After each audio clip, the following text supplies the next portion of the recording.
tumeshapata mstari wa 6. Tusome wote katika jina la Yesu. Tunaweza kusimama, niombe tu usimame. Lakini kama uwezi kwa sababu moja au nyingine, basi hakuna shida. Mstari wa 6, Zekaria 4:6. Tusome kwa jina la Yesu. Twende. Akajibu akaniambia akisema, hili ndio neno la Bwana kwa Zerubabeli kusema, si kwa uwezo wala si kwa nguvu, bali ni kwa Roho yangu, asema Bwana wa majeshi. Nani wewe, mlima mkubwa, mbele ya Zerubabeli? Utakuwa nchi tambarare, naye atalileta lile jiwe la kuwekwa juu kabisa, pamoja na vigelegele na neema ili karibu.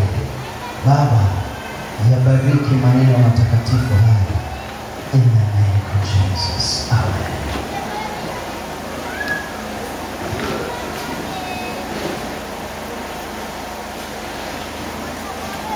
Ninamshukuru Mungu kwa sababu amekupa neema. Tumekuwa na wiki la maombi na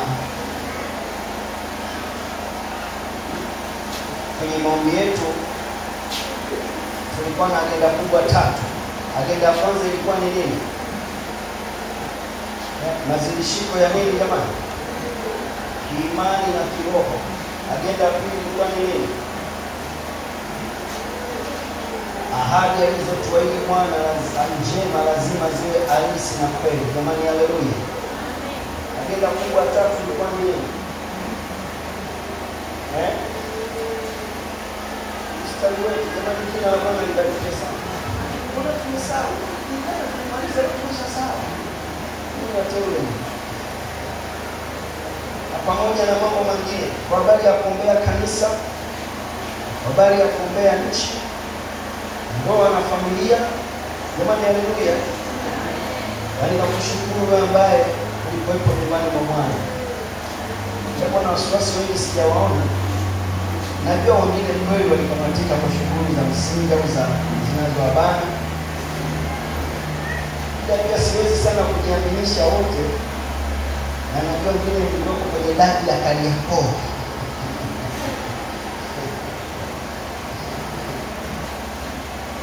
Sasa jambo wengine nilikuwa juzi jana kwenye supu ya ngamia. Tusaidie sana. Ndio sana. Kwa supu ya ngamia. Mwanzo tukake ndio nafuatilia habari.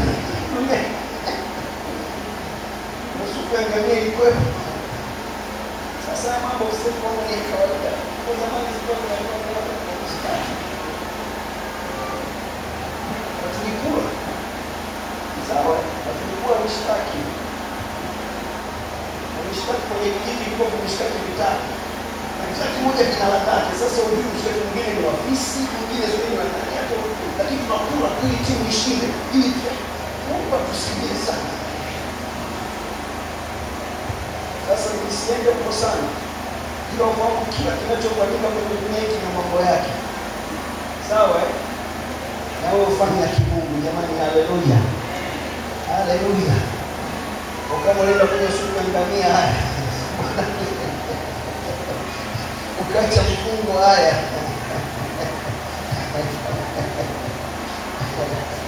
kanisa, kwenye maombi yale tulimtaka Mungu atusaidie, na tulimtaka Mungu kuna mambo ayafanye uhalisia. Jamani, Bwana asifiwe. Nakumbuka Jumapili iliyopita tulianza semina ya kuishi kwa imani, na tumekuwa tukizunguka nalo hilo neno wiki yote. Jamani, jina la Bwana libarikiwe sana. Lakini wiki ya nyuma nakumbuka tulianza semina pia inayosema mambo 10 ambayo Roho Mtakatifu akiingia ndani yako anakufanyia. Nakumbuka mtakatifu wa Bwana. Jamani, nakumbuka wapendwa. Na tulianza jambo la kwanza, tukasema Bwana tusaidie kwenye semina wiki hii. Jina la Bwana libarikiwe sana. Jambo la kwanza, ukisoma Isaya 32, jambo la kwanza, nani anaweza akaniambia mambo 10 ambayo Roho Mtakatifu akiwa ndani yako anakufanyia? Tulisoma jambo la kwanza, Isaya 32. Tulisema Mungu Roho Mtakatifu anageuza nini kuwa nini? Kuna mtu anakuja vizuri hapa. Anasema kwa Mungu anageuza jangwa au janga kuwa nini? Kuwa shamba linalozaa matunda sana. Jamani, haleluya. Haleluya. Roho akiwa ndani yangu, Roho akiwa ndani yako, ataugeuza huo ukame kuwa shamba, kuwa msitu unaozaa matunda sana. Jamani, jina la Bwana libarikiwe sana. Haleluya, kanisa la Bwana. Haleluya, watakatifu wa Bwana. Wapendwa, haleluya. Hizo ndizo kazi anazofanya Roho Mtakatifu. Jambo la pili leo, naomba sasa tuandike. Jambo la pili, Roho Mtakatifu anayeyusha au anang'oa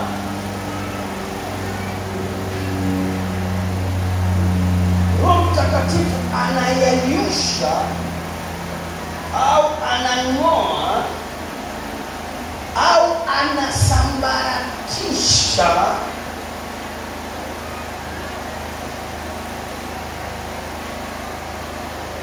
milima ya adui, au anasambaratisha milima ya adui iliyosimama mbele yako.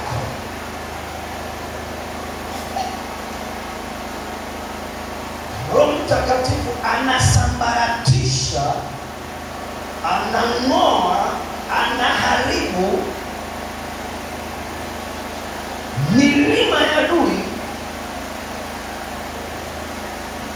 iliyosimama mbele yako.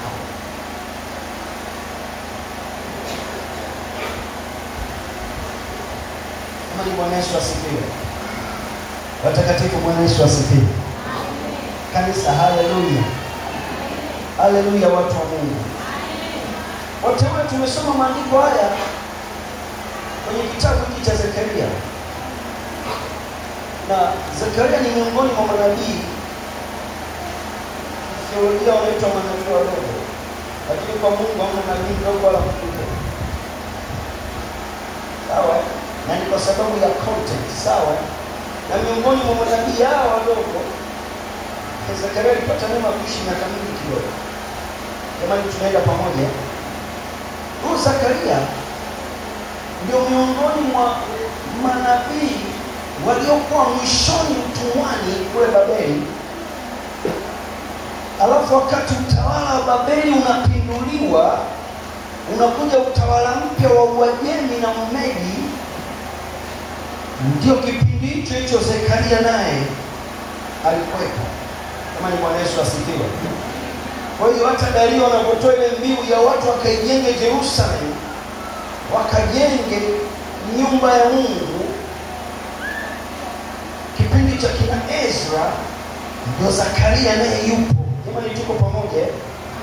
Wa michakato yote ya kina Ezra wakiwa wanaangalia kina Nehemia kwa habari ya kujenga ukuta na kwa habari ya kujenga nyumba ya Yerusalemu ya kumwabudu Mungu, Zakaria naye alikuwepo. Jamani, tunaenda pamoja katika Bwana. Na hawajapishana na Hagai. Au ilikuwa sambamba. Jamani, jina la Bwana libarikiwe sana. Jina la Bwana libarikiwe sana. Sasa kipindi cha Zekaria itabidi mambo makubwa mawili katika mengi. Mmoja wapo alishatabiri kwa habari ya Mesia. Sawa? Mmoja wapo alitabiri pia kwa habari ya mambo roho saba, utendaji saba wa Mungu wa Mtakatifu. Jamani, jina la Bwana libarikiwe sana. Na pia alishatabiri kuanguka kwa utawala wa Babeli na kuinuka kwa utawala laini sana wa Upersia au wa Uajemi, ambao sasa hivi ndio nchi ya Irani. Jamani, Bwana Yesu asifiwe. Sasa unabiula au ni msema ni sawa, tukachanganya. Jamani, Bwana Yesu apewe sifa. Haleluya, kanisa la Bwana. na utawala beberu mkorofi wa Babeli wa Ukaldayo ukaanguka. Alafu kaja utawala laini tu wa Uajemi ukatawala. Jamani, jina la Bwana libarikiwe sana. Na Zekaria naye alikuwepo. Sasa mnafahamu hizi tawala za dunia zinapotawala huwa zinaweka tunaita governors, ndio maliwali au nani kiswahili chake, kwenye miji au kwenye nchi. Kipindi hicho inaitwa majimbo. Kwa kanchi ka Israeli kalikuwa ni kama kajimbo tu. Sasa ndio akamweka Zerubabeli kuwa mfalme au governor wa jimbo la Yuda. Jamani, tuko pamoja sasa? Kwa hiyo huku tuna mfalme Zerubabeli, hapa tuna nani? Tuna nabii nani? Zekaria. Sasa tusije tukachanganya watakatifu. Jamani, haleluya. Narudia tena, tuna mfalme nani? Zerubabeli, alafu tuna nabii nani? Zakaria mwana wa Ido. Jina la Bwana libarikiwe sana. Wangapi sasa tunaenda pamoja? Sasa kipindi hiko Zerubabeli mfalme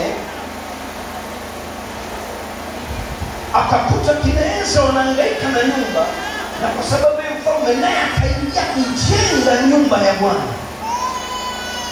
Jamani, tunaelewana pamoja katika Bwana? Baadaye huko mbeleni sisi kitu gani kikatokea? Watu wakaingia spika uzito gani kwa habari ya kujenga nyumba ya Bwana. Sasa hayamkini kuna sababu kubwa mbili. Nisikilize tu vizuri. Hayamkini kuna sababu ya kwanza, huenda wakatisha tamaa au wapinzani walikuwa wengi, watu wakachoka wakaiacha nyumba. Kuna uwezekano huo. Maana ninafahamu tangu nyuma kina Sanbalati walitokea hapo, sinafahamu Kwa kuna uwezekano kile kipindi cha kina Sanbalati kiliisha, lakini wapinzani wao waishaji. Sinafahamu watakatifu wa Bwana. Jamani, sinaelewa kanisa la Bwana. Kwa huenda kuna wapinzani wengine waliinuka, maana kina Sanbalati waliisha, lakini waliendelea kuinuka. Kuna uwezekano watu wakachoka kwa sababu ya vita, kwa sababu ya kukatishwa tamaa na watu. Jamani, tunaelewa na watakatifu wa Bwana. Kazi ya ujenzi ikawa ngumu. Lakini sababu ya pili hatuwezi kuikataa. Kuna uwezekano kuna watu walichoka tu, wakaamua kuzira tu. Jamani, tunaelewa na wapendwa. Na hiyo utakuta kwenye kitabu cha Hagai, maana ndio kipindi hicho hicho. Hagai na Zekaria ni kipindi hicho hicho.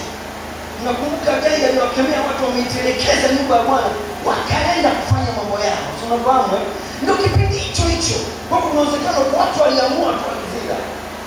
Walikana huo Bwana hii nyumba yangu mbona haishi? Kila siku tunajenga tu. Zerubabeli atajijua mwenyewe na nabii wake huko Zakaria. Tuendeleze tu